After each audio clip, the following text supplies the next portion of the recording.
안녕하세요. 퀵데이터입니다.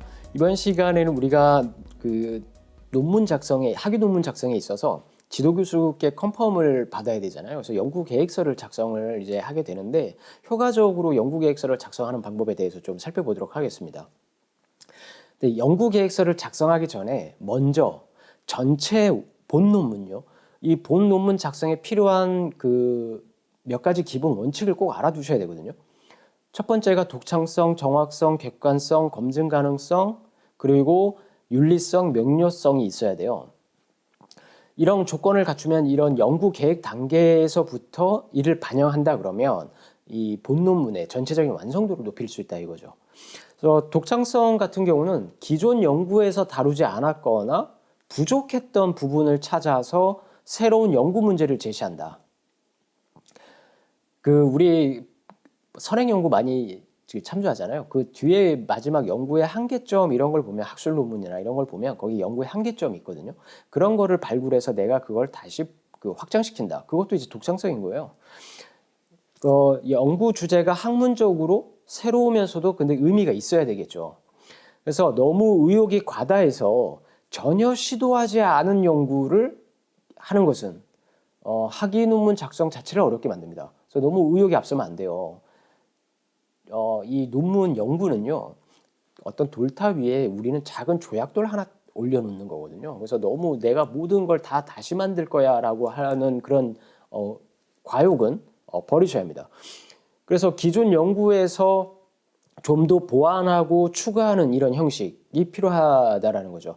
뭐 예를 들어서 이런 것도 있어요. 이전에 충분히 다루지 않은 신종 산업 이런 거 있잖아요. 신종 산업의 현상을 분석하는 주제를 선정할 수도 있죠.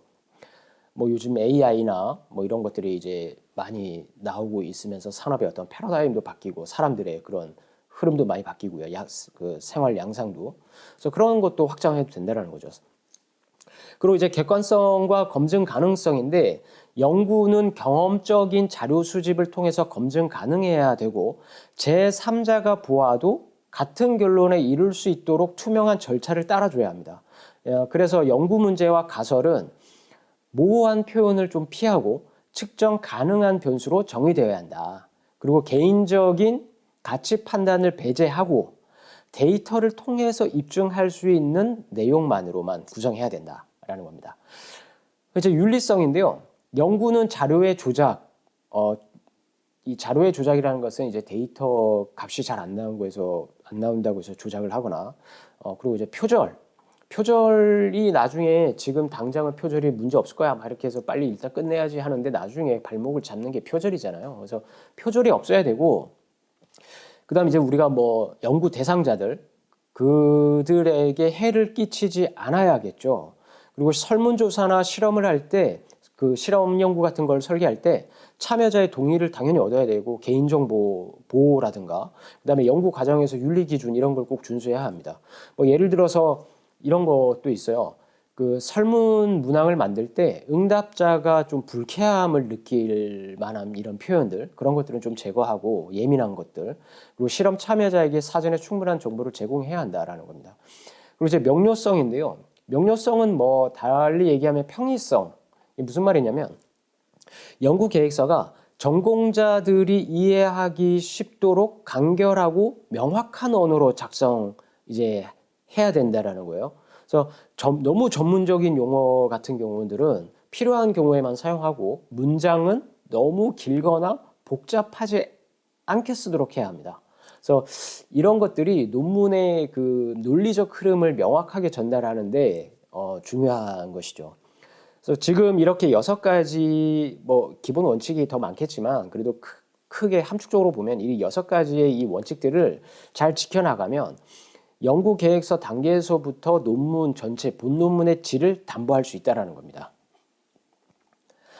네, 그래서 연구 계획서를 이제 작성을 그럼 뭐를 포함해야 되느냐? 연구 계획서 작성에 있어서 학위 논문 연구 계획서는요, 향후 수행할 우리의 그 본 논문, 연구의 청사진이잖아요. 그래서 지도 교수에게 꼭 컨펌을 받아야 합니다.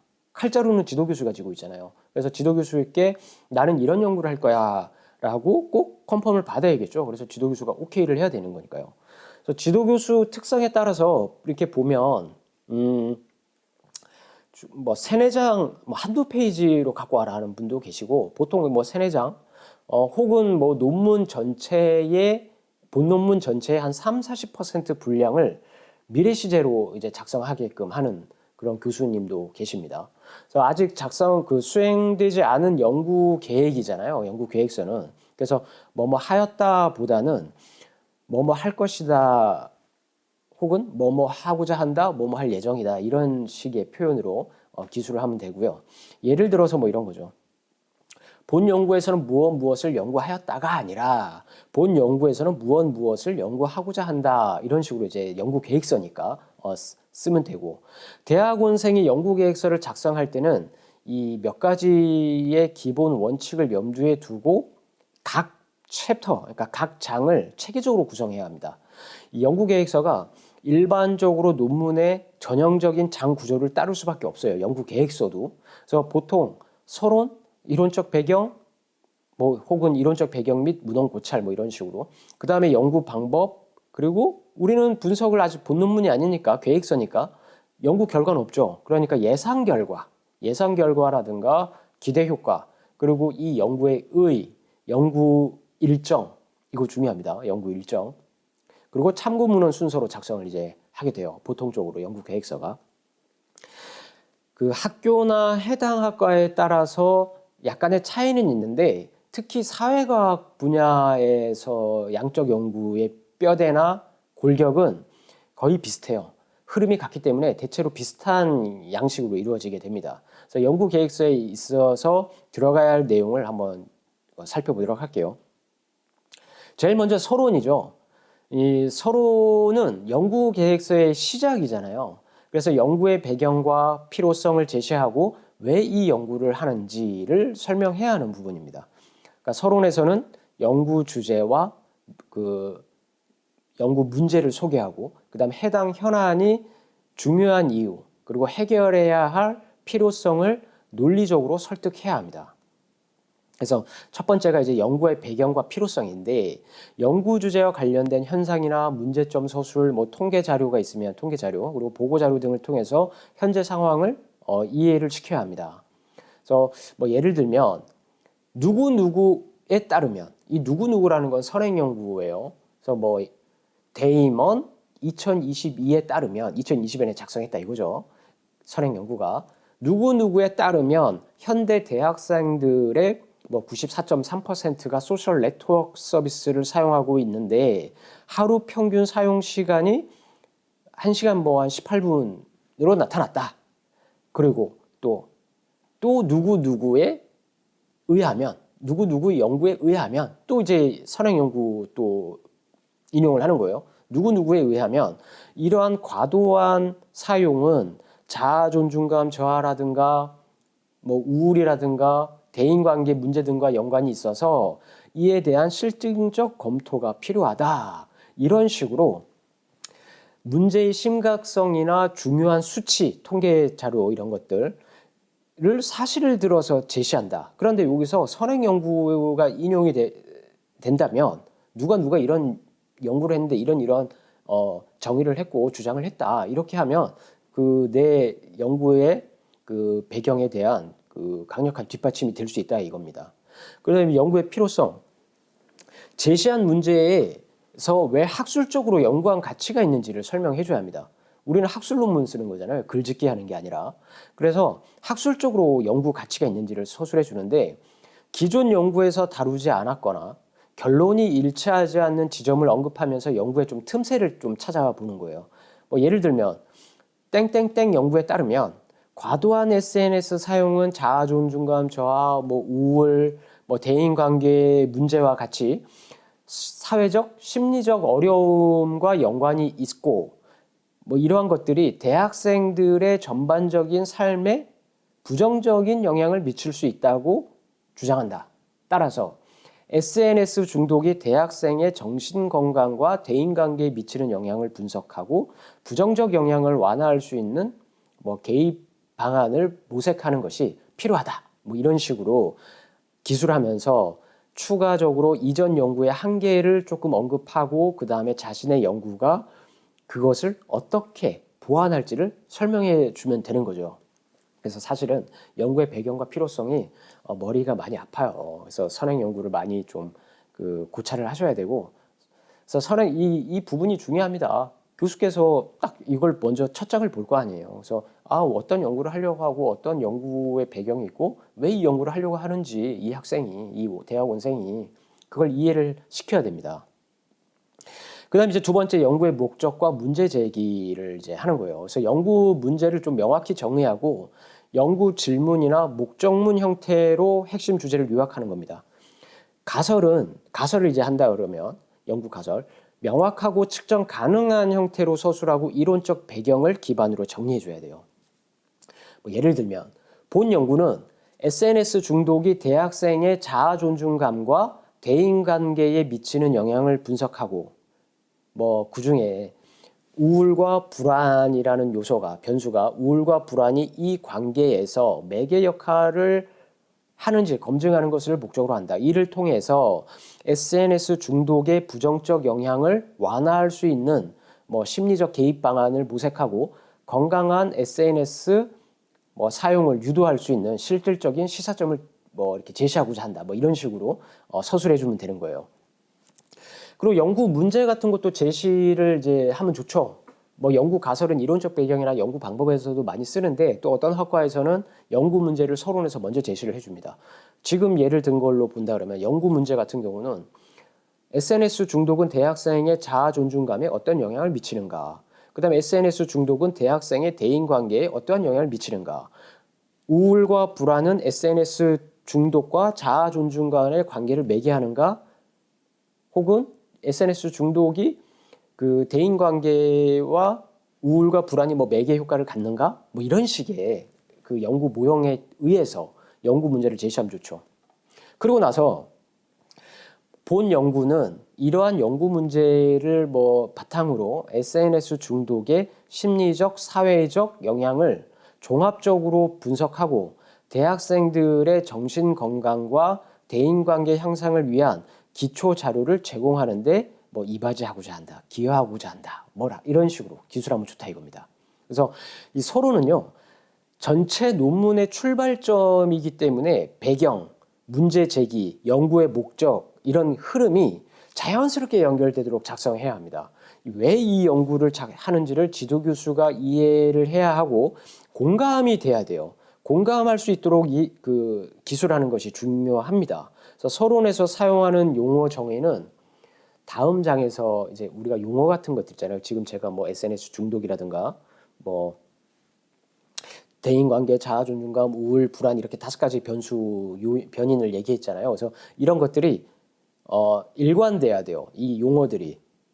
그래서 여기는 그런 용어를 쓰고 뒤에 다른 장에서는 또 다른 용어를 쓰고 예를 들어 이런 거예요. SNS 중독이라고 썼는데 갑자기 서술하면서 SNS 의존, SNS 과의존 이런 식으로 말이 바뀌면 안 돼요. 같은 맥락이긴 하지만 그런 거는 똑같이 써야 된다. 그리고 자세한 이론 설명이나 섣부른 결과 예측 같은 건 하지 않습니다. 이 서론에서는요. 그리고 간결하지만 설득력 있게 쓰는 것이 핵심이다라는 겁니다. 이제 이론적 배경 및 문헌 고찰의 이제 그 챕터 장이죠. 이론적 배경 및 문헌 고찰에서는 연구 주제를 뒷받침하는 이론적 토대와 선행 연구의 조사 내용을 정리하는 장입니다. 서론에서 제기한 연구 문제를 해결하기 위해서 관련된 개념과 기존 연구 결과들을 체계적으로 검토하는 부분입니다. 첫 번째는 주요 변수 개념 정의를 이제 해주는 거예요. 연구 변수의 핵심 개념이나 용어를 명확히 정의해 줘야 되는데 여러 정의가 있을 수 있잖아요. 그래서 권위 있는 이론이라든가 학자를 인용해서 정의를 제시하고 이 연구에서 사용할 개념의 정의를 좀 밝힐 필요가 있습니다. 예를 들어서 SNS 중독을 독립변수라고 이제 우리가 정의한다고 했을 때 이 SNS 중독은 개인이 SNS를 과도하게 사용해서 일상생활에 부정적인 영향을 받는 상태를 의미한다. 일반적으로 SNS 사용에 대한 자기 조절의 어려움, 사용 빈도의 증가, 현실 생활보다 온라인 활동을 우선시하는 경향 등을 포함한다. 해놓고 이건 지금 내 얘기가 아니잖아요. 여러분들이 이걸 만들 수는 없단 말이에요. 그럼 선행연구에서 인용을 하는 거예요. 한다, 의미한다 해놓고 땡땡 누구 연도 이렇게 선행연구를 인용을 하는 겁니다. 이렇게 서술하고 필요한 경우 이제 이렇게 뭐 또 보도자료라든가 아니면 뭐 보고서라든가 이러면 이제 출처를 꼭 표기를 해야겠죠. 인용을 하거나. 그래서 개념 정의는 독자가 여기서 얘기하는 이제 독자는 우리가 이제 지도 교수죠. 처음에 보여줘야 되니까. 뿐만이 아니라 나중에 본 논문이 나왔을 때도 이렇게 이해를 시켜줘야 되는 거죠. 그래서 독자들이 이해를 하는데 꼭 필수적이고 연구 모형에서의 구성 요소를 설명하는 또 기초가 됩니다. 그래서 이런 정의를 해주고요. 다음에는 이제 관련 이론 소개를 하는 겁니다. 연구 주제와 관련된 이론적 틀이나 모형을 소개를 이제 하는 거죠. 뭐 예시를 들었던 그 연구를 기준으로 본다 그러면 사회 비교 이론, 뭐 정서 조절 이론, 또 스트레스 뭐 취약성 모델 뭐 이렇게 등등의 이론들이 있을 거란 말이에요. 사회 비교 이론 같은 경우는 개인이 자신의 능력이나 가치를 평가할 때 타인과 비교하는 경향이 있는 거. 그다음 정서 조절 이론 같은 거는 개인이 스트레스와 부정적 감정을 조절하는 방식이 어떤 심리적 건강과 행동에 이게 영향을 미친다라는 뭐 이런 내용의 이론이고, 스트레스 취약성 모델 같은 경우는 뭐 스트레스를 받을 때 그 취약성에 따라서 정신건강 문제가 발생할 수 있다 이런 것들이잖아요. 그래서 이런 이론들을 간략하게 연구 계획서니까 간략하게 이제 기술을 해주는 거죠. 그래서 연구 문제를 설명할 수 있는 이론을 간략히 설명해주고 그 이론이 내 본 연구 계획의 가설이나 분석에 어떻게 연결되는지를 또 서술해주면 더할 나위 없이 좋은 거죠. 그래서 그런데 이 부분이요. 특히 그 학위 논문, 본논문에서 학술적 깊이를 보여주는 부분이기 때문에 핵심만 요약하되 논리적 연계성을 좀 부각시켜줘야 됩니다.